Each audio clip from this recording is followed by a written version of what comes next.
Hello friend, study 90 plus point channel में आपका स्वागत है। आज करेंगे हम नंबर सिस्टम का थर्ड पार्ट और थर्ड पार्ट का सवाल नंबर 18। सवाल नंबर 18 क्या कह रहा है देख लेते हैं। कह रहा है कि दो प्राकृतिक क्रमागत विषम संख्याओं के वर्गों का योग 394 है, तो उन संख्याओं का योगफल क्या होगा। तो सवाल नंबर 18 देखते हैं। देखो, इसमें एक चीज समझने की है, वो पहले समझ लो कि जब भी प्राकृतिक क्रमागत संख्या बोले तो हमेशा क्रमागत संख्याओं में एक का अंतर होता है। यानी यदि पहला अंक x है तो दूसरा x+1 होगा, ठीक है। और यदि क्रमागत सम संख्या बोले या विषम संख्या बोले तो हमेशा दो का अंतर होता है। यदि अगर पहला अंक x है तो दूसरा x+2 होगा और इसके अगला x+4 होगा। इसमें x+2 होगा अगला अंक, ठीक है। इसमें 4 होगा। यानी इनमें हमेशा सम और विषम में दो का अंतर होता है। वो कैसे आपको मैं बता देता हूँ। देखो, जब भी अपन क्रमागत संख्या लिखेंगे तो लगातार लिखनी पड़ती है। क्रमागत प्राकृतिक संख्या कौन सी होती है, 1 2 3 4। और सम या विषम लिखेंगे तो अगर सम लेते हैं तो पहला 2 होगा, दूसरा सम अंक कौन सा होगा 4। तो देखो 4 का अंतर हुआ। अगला सम अंक कौन सा होगा 6, इसमें भी 2 का अंतर हुआ। यानी इनमें हमेशा 2 का अंतर होता है। विषम भी लिखेंगे तो 3, 3 के बाद फिर 5 और 5 के बाद फिर 6, वो 7। इस तरह से होते हैं सम विषम। तो इनमें हमेशा 2 का अंतर आता है। इसमें भी 2 का अंतर, इसमें भी 2 का अंतर। तो सम और विषम आएगा तो इस तरह से लिखा जाएगा। और अगर क्रमागत लगातार संख्या यानी प्राकृतिक संख्या कहेगा तो हमेशा एक का अंतर आएगा। जिस चीज आपको समझ में आ गई होगी, अब आते हैं अपन सवाल पे। सवाल क्या कह रहा है। सवाल कह रहा है कि दो प्राकृतिक क्रमागत विषम संख्याओं के वर्गों का योग 394 है। तो देखो, प्राकृतिक संख्या कौन सी, पहली एक x मान ली तो दूसरी हो जाएगी x+2, ठीक है। और इनके वर्गों का योग यानी इसका योग किया तो 394 है, ठीक है। अब 394 हो गया। इसको देखो खोल लो, इसका x करेंगे तो x² प्लस, ये होता है एक फॉर्मूला a+b का होल स्क्वायर बराबर a² प्लस का b² प्लस का 2ab, ठीक है। तो इसका स्क्वायर करेंगे तो x², इसका करेंगे तो 4 और 2ab करेंगे तो 4x बराबर हो जाएगा ये 394। यहाँ तक समझ में आ गया होगा। अगला x² जुड़ जाएगा, 2x² हो जाएगा प्लस का ये 4x यहाँ आ जाएगा और ये 4 है उधर पहुंचेगा तो ये हो जाएगा बराबर में 390, ठीक है। क्योंकि इधर से उधर जाएगा तो ये माइनस का हो जाएगा 4 उधर जाके, ठीक है। डायरेक्ट लिख दिया एक स्टेप, क्योंकि अब इतना तो समझ में आता ही होगा। अब इसको अपन वर्ग समीकरण बना लो। चाहे तो पहले 2 से भाग दे दो, 2 से भाग देंगे तो x² बचेगा, फिर बचेगा 2x बराबर ये बचेगा 2 एकम 2 और इधर बचेगा अपना 2 नम 18 और 2 पंजे 10। ये वर्ग समीकरण बन गया। देखो x² प्लस का 2x माइनस का 195 बराबर 0, उधर 0 बचेगा क्योंकि ये बराबर से इधर आ गया, ठीक है। यहाँ तक क्लियर हुआ। अब इसको देखो तोड़ लो। जब भी इस तरह का अंक आ जाए यानी बड़ा अंक आ जाए तो इसको तोड़ने के लिए क्या करना होता है। देखो, गुणा करने पर 195 आए और जोड़े घटाए तो 2 आए, तो इसके लिए अपन क्या कर लें, 195 का अपन गुणनखंड कर लेते हैं। देखो कितने कटेगा, ये कितने से कटेगा, 3 से।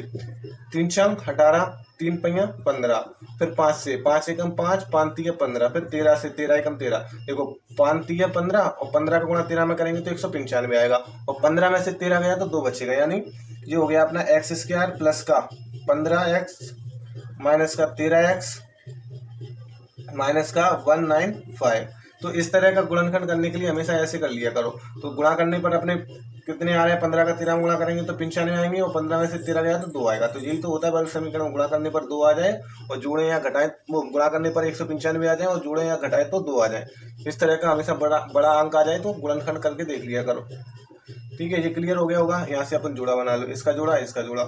तो x² कॉमन आ गया, यहाँ से बचा x+15 माइनस का यहाँ से 13 कॉमन आ गया तो x+15 बचेगा अंदर बराबर ये 0 चल ही रहा है बराबर में 0। तो ये सेम अंक हो गए, इनको कॉमन ले लो। x+15 कॉमन आ गया तो बचेगा कितना, x माइनस का 13 बराबर में 0, ठीक है। अब इसमें देखो ये तो माइनस का अंक हो जाएगा, इसको सॉल्व करेंगे। एक बार x के साथ 0 रखेंगे, ये आपने 10वीं में किया होगा बहुत बार, ठीक है। तो ये हो गया, एक बार इसके साथ 0 रख लिया और एक बार इसके साथ 0 रख लिया। तो ये उधर जाएगा तो माइनस का हो जाएगा 15 और ये x बराबर प्लस का हो जाएगा 13। तो ये मान रहता है क्योंकि ये प्लस में है। तो ये आ गया अपना पहला अंक कितना, 13। तो दूसरा अंक उसने क्या कहा है, तो वो संख्याओं का योग बताना है। तो पहली संख्या अपने क्या मानी थी, x, और दूसरी मानी थी x+2। तो x तो अपनी निकल आई, x तो निकल आई। अब दूसरी संख्या निकालने के लिए 13 प्लस 2 करेंगे तो हो जाएगा ये 15। ठीक है, तो 2 अंक निकल के आ गए। इनका योग का है तो 13 का प्लस 15 दोनों संख्या निकल के आएंगे। दोनों संख्याओं का योग कितना होता है 28। तो आंसर आ गया अपना 28। क्लियर, ये समझ में आ गया होगा। बहुत ही सिंपल सवाल है, कुछ भी नहीं है, इजी सवाल था, 1 मिनट में आंसर निकल आया। अगला सवाल देखते हैं। अगला सवाल क्या कह रहा है, सवाल नंबर 19 देखते हैं। सवाल नंबर 19 कह रहा है 1 का क्यू, 2 का क्यू, 3 का क्यू, 4 का क्यू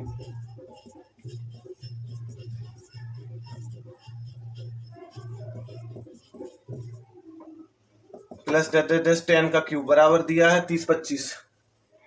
नहीं, बराबर में क्या है, इसके बराबर में ज्ञात करना है कि क्या आएगा। तो ये सिंपल सवाल है, कुछ भी नहीं है। देखो इसका क्या करना है सीधा, इसके लिए मैंने एक फॉर्मूला बताया था कि जब भी 1 से n तक के घनों का योग करे योग, तो क्या फॉर्मूला बताया था, n प्लस 1 अपॉन 2 की पावर 2 का होल स्क्वायर। ठीक है, तो ये अपना एक फॉर्मूला बताया था, इसको याद रख लेना। इसके लिए क्या करते हैं, इसमें 1 से लेकर 10 तक है तो कितने पद होंगे 10। तो n अपना पद होता है तो 10 प्लस 1 अपॉन 2 का होल स्क्वायर। ये हो गया 10 इंटू 11 अपॉन 2 का होल स्क्वायर। 2 से काट दिया 5 आ गया 55।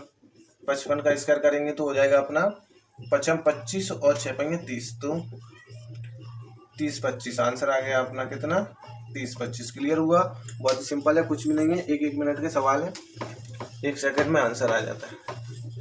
अगला सवाल देखते हैं। अगला सवाल कह रहा है कि 5 6 और 10 का क्यूब, 5 का क्यूब प्लस 6 का क्यूब प्लस 10 का क्यूब बराबर क्या होगा। ठीक है, तो इससे पहले देखो क्या क्या क्या मिस है इसमें, 1 का क्यूब मिस है, 2 का क्यूब मिस है, 3 का क्यूब मिस है और 4 का क्यूब मिस है। जो मिस अंक है उसको अपन को अलग निकालना है और इसमें से घटा देना है, तो अपने आप 5 से 10 तक का क्यूब निकल आएगा। इन 5 से लेकर 10 तक की संख्याओं के घनों का जोड़ निकल के आ जाएगा अगर अपन इसमें से 1 से लेकर के 4 तक की संख्याओं के घनों का योग घटा देंगे। तो सबसे पहले तो वही कर लो, 1 से लेकर डायरेक्ट 10 तक का मान के चलो, तो 1 से 10 तक का होता है अपना n प्लस 1 अपॉन 2 का होल स्क्वायर। तो ये हो गया 10 11 अपॉन 2 का होल स्क्वायर, वही निकल के आ जाएगा। ये हो जाएगा अपना 5 55 का होल स्क्वायर यानी 30 25। ये अपना ये निकल के आ गया, इसको निकाल लो ऐसी सेम इसी फॉर्मूले में, मान रख के 4 और अगला अंक 5 हो जाएगा अपॉन 2 का होल स्क्वायर। तो ये 2 से 2 कट गया, 10 हो जाएगा, 10 का स्क्वायर करेंगे तो 100 हो जाएगा। ठीक है, 10 का स्क्वायर करेंगे तो 100 आ जाएगा। 100 को इसमें से घटा देंगे, 100 को इसमें से माइनस करेंगे तो बचेगा अपना कितना आंसर 2925। तो आंसर हो जाएगा अपना 2925। ये क्लियर हो गया होगा यहाँ तक, बिल्कुल इजी सवाल है, कुछ भी नहीं है, 1 मिनट के आंसर है। ठीक है, अगला सवाल देखते हैं। अगला सवाल क्या कह रहा है, अगला सवाल कह रहा है कि यदि 1 का क्यू, 2 का क्यू और 3 का क्यू बराबर 10 तक दिया है अपना 30 25, यानी 1 का क्यू, 2 का क्यू, 3 का क्यू, 4 का क्यू प्लस 10 का क्यू बराबर 30 25 दिया हुआ है, तो 2 का क्यू, 3 का क्यू, 4 का क्यू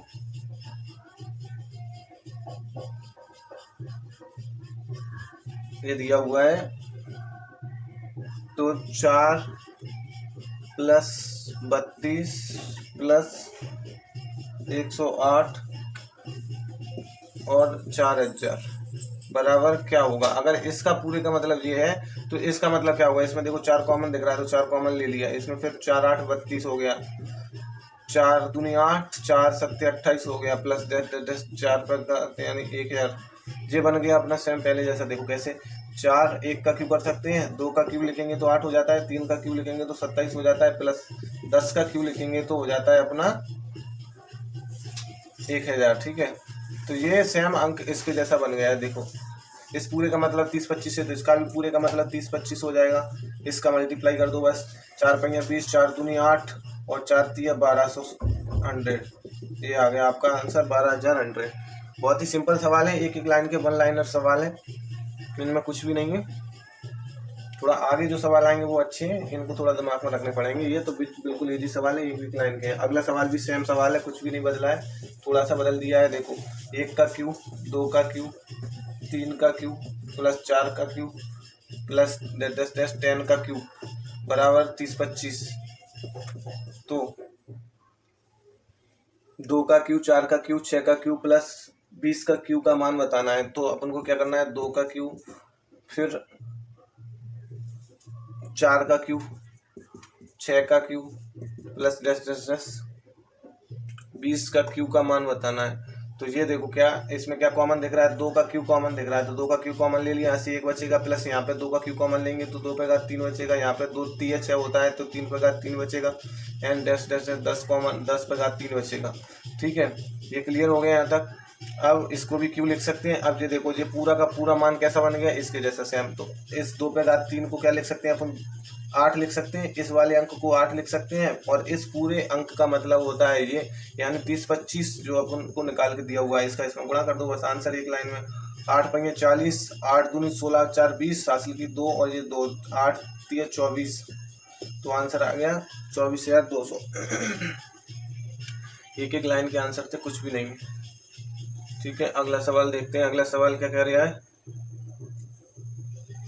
अगला सवाल कह रहा है कि दो संख्याओं का गुणनफल 336 है, उनका योगफल उनके अंतर से 28 अधिक है, तो संख्याएं बताइए। दो संख्याओं का गुणनफल, यानी दो संख्याओं का गुणनफल दे रखा है उनने 336, यानी a इंटू बी बराबर दिया है 336, और उनका योगफल उनके अंतर से, यानी a प्लस बी, उनका योगफल उनके अंतर यानी a इंटू बी से 28 अधिक है।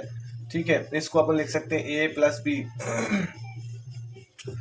माइनस का इधर ये आ जाएगा पूरा का पूरा बराबर से इधर, और बराबर में 28 रह जाएगा उधर। इसको इस बराबर के इधर ले आएंगे, इतने से अंक को, इस अंक को इधर ले आए हैं, बस इधर लाए हैं तो ये माइनस हो गया, और कुछ भी नहीं करना है। बस a प्लस बी माइनस का a प्लस का b बराबर 28, a से a कट गया तो 2b बराबर 28, 2 से काट दिया, 2 एकम 2, 2 चौक 8, b बराबर 14। ठीक है, b का मान 14 निकल आया, और उन्होंने कहा था कि a इंटू बी का गुणनफल कितना दे रखा है 336, तो b का मान अपने पास 14 है। तो देखो a इंटू बी, पहले वाली इक्वेशन में 336 में b का मान रख दो, तो ये अपने पास b निकल आया तो a निकल आएगा, इंटू b है 14 बराबर 336, इसको काट दो, इसको काट देंगे तो आ जाएगा ये 24 बार कट जाएगा, कितनी बार 24 बार, तो a का मान आ जाएगा अपना 24, और b का देखो a इंटू बी पूछा था, a इंटू बी यानी a कॉमा b का मान, उन्होंने कहा दोनों संख्याओं का मान बताइए, तो a का मान कितना आ गया अपना 24 और b का मान आ गया अपना 21, तो आंसर हो जाएगा 24-21। क्लियर, एक लाइन के सवाल है, कुछ भी नहीं है। अगला सवाल देखते हैं, अगला सवाल क्या कह रहा है। अगला सवाल कह रहा है कि उन 3 क्रमागत संख्याओं का गुणनफल कितना होगा जिनका योगफल 15 है। तो ये सवाल भी मैं करा चुका हूँ पहले टाइप में। जब भी 3 संख्या पूछे, 5 संख्या पूछे तो बीच का अंक निकाल लेते हैं, यानी विषम संख्या में हमेशा बीच का अंक निकल आता है। तो बीच के अंक के लिए क्या करते हैं, जितनी संख्या दी हो उतनी पहले लाइन खींच लो, और फिर योगफल में संख्या से भाग दे दो। इसमें योगफल कितना दिया है 15, 15 में भाग कितने से देना है 3 का, क्योंकि 3 संख्या पूछी है, 3 पंजा 15, तो बीच का अंक मिल गया 5। ठीक है, 3 क्रमागत संख्या पूछी है, तो अगला अंक होगा 5 के बाद 6, और इधर होगा 4। इनका गुणनफल पूछा है तो 5 का 6 में करेंगे तो 6 पंजा 30, 30 चौके 120, तो गुणनफल हो जाएगा 120, तो आंसर आ गया अपना 120। अगला सवाल देखो, अगला सवाल क्या कह रहा है, एक लाइन के सवाल है, कुछ भी नहीं। अगला सवाल कह रहा है कि जो थोड़ा अच्छा सवाल है, इसको ध्यान से देखना। 71 तथा एक अज्ञात संख्या के गुणनफल में 47 जोड़ दिया जाए। जैसा सवाल कह रहा है वैसा करते जाओ। पहले 71 तथा एक अज्ञात संख्या के गुणनफल में, 71 और एक अज्ञात संख्या जो पता नहीं है तो अपन उसको x मान लो, x या a कुछ भी मान लो, चलो a मान लिया, उसके गुणनफल में 47 जोड़ दिया जाए, तो 47 जोड़ दिया जाए। ठीक है, जोड़ दिया जाए तो एक नई संख्या प्राप्त हो जाती है। ये एक नई संख्या प्राप्त हो गई, जोड़ दिया तो नई संख्या में 7 से विभाजित कर दिया जाए। नई संख्या हो गई, उसमें 7 से विभाजित कर दिया, तो विभाजित करने के बाद जो संख्या प्राप्त होती है वो 98 प्राप्त हो जाती है, प्राप्त की जा सकती है। तदनुसार वह संख्या ज्ञात कीजिए जो निम्न में से किस संख्या का गुणज है। यानी इसका जो आंसर आएगा वो निम्नलिखित ऑप्शन दिए हुए हैं उनमें से किसका गुणज है। तो इसके लिए क्या करना है, सबसे पहले इसका इसमें मल्टीप्लाई हो जाएगा, सिंपल सा है। 71 इंटू a प्लस का 47 बराबर, इसका इसमें मल्टीप्लाई कर दो, देखो 7 8 56 और 7 नाम 63, 63 और 5 68, ठीक है।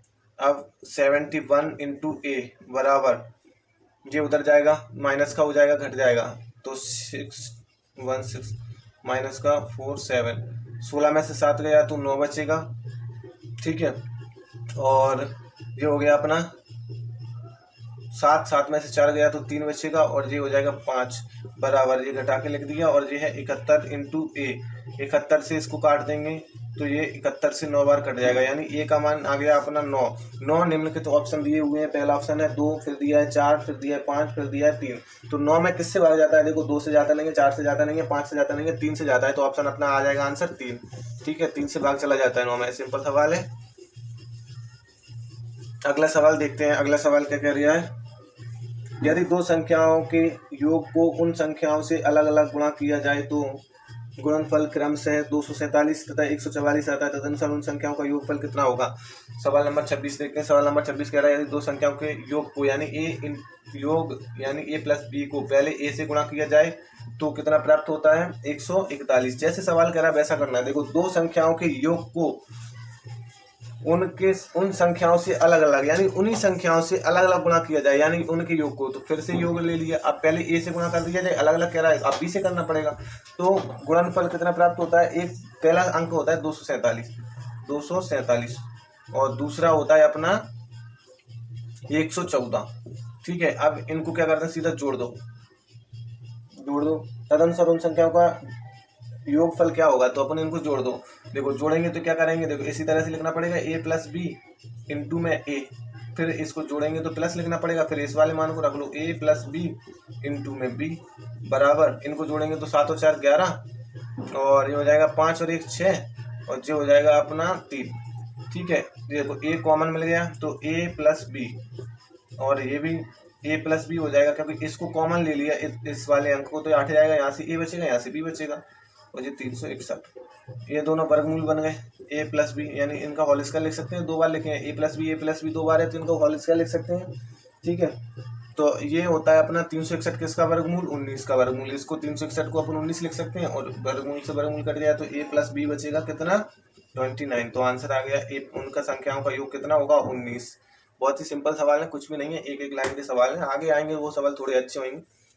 अगला सवाल देखते हैं, अगला सवाल क्या कह रहे हैं।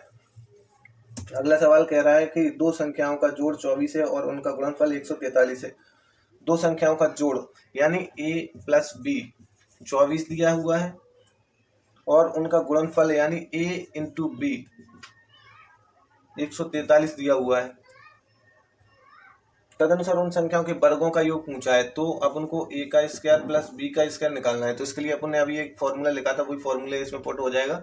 थोड़ा सा दिमाग चलाने की जरूरत पड़ती है इसमें, वही फॉर्मूला क्यों पुट होगा, क्योंकि इसमें वर्ग पूछा है और वर्ग किसी और फॉर्मूले में आता नहीं है। तो क्या करें अपन, वही वाला फॉर्मूला लगा दो, a प्लस बी का होल स्क्वायर बराबर a square plus b square plus का 2ab, ठीक है। देखो ये वाला मान कहाँ पे मिल रहा है, इसका, तो यहाँ पे 24 का स्क्वायर लिख सकते हैं प्लस बराबर आता है, सॉरी, ठीक है। ये बराबर a का स्क्वायर है नहीं, पता नहीं है, b का स्क्वायर भी पता नहीं है, प्लस 2 इंटू, ठीक है, कितना a b, देखो a b का मान कितना है 143, 143 का वर्गमूल करेंगे तो हो जाएगा 4 चौक 16, असल की 1 4 दूनी 8 8 दूनी 16 और 1 17, ठीक है, और 2 दूनी 4 1 5, ये हो गया इसका वर्गमूल। ये स्क्वायर बचेगा प्लस का बी स्क्वायर प्लस का इसका इसमें गुणा कर देंगे तो 3 दूनी 6 4 दूनी 8 और 2 एकम 2, ये हो गया। अब इसको इधर ले आओ, 7 6 माइनस का 2 8 6 बराबर a स्क्वायर प्लस का b स्क्वायर, ये निकल आया इनका वर्गमूल। इनको घटा लो, बस वर्गमूल प्राप्त हो जाएगा। घटा के देख लो कितना बच रहा है, 0। इधर कितना बचेगा, 17 में से 8 गया तो 9 और ये 4 में से 2 गया तो 290। आंसर कितना आ जाएगा, a प्लस बी का स्क्वायर बराबर 290। तो आंसर मिल गया अपन को कितना, 290। सिंपल आंसर है, कुछ भी नहीं है, एक एक लाइन के आंसर है, ठीक है। थोड़ा सा दिमाग चलाने की जरूरत है, फॉर्मूला दिमाग में रखने, नंबर सिस्टम में फॉर्मूले ही काम करेंगे। जिसको फॉर्मूले स्ट्रांग होंगे वो एक एक मिनट में आंसर निकाल देंगे, उनको जरा भी टाइम नहीं लगेगा, ये मान लो, जिसको फॉर्मूले याद होंगे अच्छे से। अब अगला सवाल देखते हैं। दो शून्योत्तर संख्या ऐसी है कि उनका अंतर उनका योगफल तथा उनका गुणनफल 1, 5, 36 के अनुपात में है, तदनुसार उन संख्याओं का योगफल कितना होगा। यानी उनका अंतर और उनका गुणनफल और उनका योगफल और उनका गुणनफल का अनुपात कितना दिया है, 1, 5 और 36 के अनुपात में दिया है।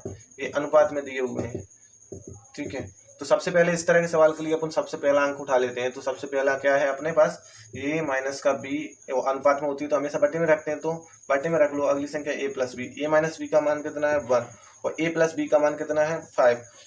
इनका कैसे गुणा कर दो, 5 का करेंगे तो पहले इसका कर लो, a प्लस बी बराबर, इसका बाद में कर लेंगे, वो कोई फर्क नहीं पड़ता, बराबर में इधर लगो या उधर। 5 का 5 में 5 a में करेंगे तो 5a, 5 का b में करेंगे तो 5b। अब a को एक साइड लिख लो, b को एक साइड। a जैसे कि तैसे इधर आएगा तो माइनस का 5a बराबर माइनस का 5b, और ये उधर जाएगा तो माइनस का b हो जाएगा। देखो ये कितना बचेगा यहाँ से, माइनस का 4a बराबर इधर बचेगा ये 6b माइनस का, 2 से काट दो, 2 दूनी 4, 2 तिया 6, 2 दूनी 4, और माइनस से माइनस कट गया तो a का मान आ गया अपने पास 3 और b का मान अपने पास आ गया 2। यहाँ पे अपन को मिल गया a और b की वैल्यू, इनका दोनों का मल्टीप्लाई कर दो। तो a इंटू बी करेंगे, अपना a का मान है 3, b का मान है 2, इनका मल्टीप्लाई करेंगे तो 6 आ रहा है, अपना 6 आ रहा है, लेकिन सवाल का मल्टीप्लाई 36 आ रहा है। अपना a इंटू बी 6 आ रहा है, सवाल का 36 आ रहा है, तो अपना 6 यूनिट बराबर होगा सवाल के 36 के।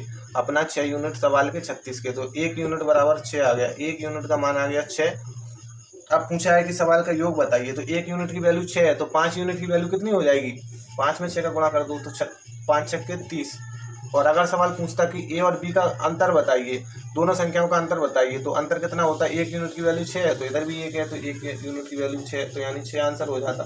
सिंपल सवाल था, कुछ भी नहीं था, कहीं भी कुछ भी पूछता और उसने गुणनफल दिया ही है, योग पूछा है तो आंसर होगा अपना कितना 30। ठीक है, सिंपल सवाल है, एक लाइन के। अगला सवाल देखते हैं। अगला सवाल क्या कह रहा है, 3 धनात्मक संख्याओं में पहली तथा दूसरी संख्या का गुणनफल 42 है और दूसरी तथा तीसरी का 56 है, तीसरी तथा पहली का 48 है, तदनुसार तीसरी संख्या क्या है। 3 धनात्मक संख्याएं दी हुई हैं, a और b और c, 3 संख्याएं, यानी पहली और दूसरी का गुणा करें तो आएगा कितना 42, ठीक है। और दूसरी और तीसरी यानी b इंटू सी करें तो आएगा अपना 56, और a इंटू सी करें तो आएगा अपना कितना 48, ठीक है। सिंपल सवाल है, एक लाइन का। देखो इसमें मल्टीप्लाई करने को बोला है बस सीधा, ए का ए में करेंगे, देखो इन सब का मल्टीप्लाई एक दूसरे में करेंगे तो 2 अंक मिल रहा है। ए का ए में करेंगे तो मल्टीप्लाई में हमेशा घात लग के आती है, 2 ए है तो 2 घात हो जाएगी, 3 ए होता है तो 3 घात हो जाती है। तो यहाँ पे 2 दिया है तो स्क्वायर, इंटू बी भी 2 बार दिया है तो बी का स्क्वायर, सी भी 2 बार दिया है तो इंटू सी का स्क्वायर। ऐसे इधर कर लो, इधर गुणनखंड कर लो। देखो 7 8 56 इंटू 8 छंक 48 और 8 छंक 48, 8 7 56, गुणा में कहीं भी लिख लो, आगे पीछे कोई फर्क नहीं पड़ना है, ठीक है। तो ये देखो A square into B square into C square बराबर, देखो सबसे पहले छोटा अंक लिख लो, गुणनखंड सही से नहीं हुए हैं, देखो दोबारा से 7 छंक 42 होते हैं, 7 छंक 42, 8 7 56 और 8 छंक 48, ठीक है। अब ये हो गया। 6 पहले छोटा अंक है तो सबसे पहले छोटा अंक रख लो, 6 2 बार है तो 6 पे घात 2 हो गई, 7 2 बार है तो देखो 7 भी 2 बार है, 7 पे घात 2 हो गई, और 8 भी 2 बार है तो 8 पे घात 2 हो जाएगी। देखो घातों से घात को काट दो, बी से बी, सी से सी की घात कट गई। अब इसमें पूछा है सी का मान कितना होगा, तो सी है अपना इधर 8 और इधर ये, तो सी का मान हो जाएगा 8, और अगर इसी में बी का पूछता तो 7 हो जाता, ए का पूछता तो 6 हो जाता। सिंपल आंसर, एक लाइन में निकल आया, कुछ भी नहीं है। सवाल नंबर 30 देखते हैं क्या कह रहा है। सवाल नंबर 30 कह रहा है कि 4 क्रमागत अभाज्य संख्याएं हैं जो आरोही क्रम में हैं, उनमें पहली 3 का गुणनफल 385 और अंतिम 3 का गुणनफल 1001 है, तदनुसार सबसे बड़ी अभाज्य संख्या कौन सी होगी।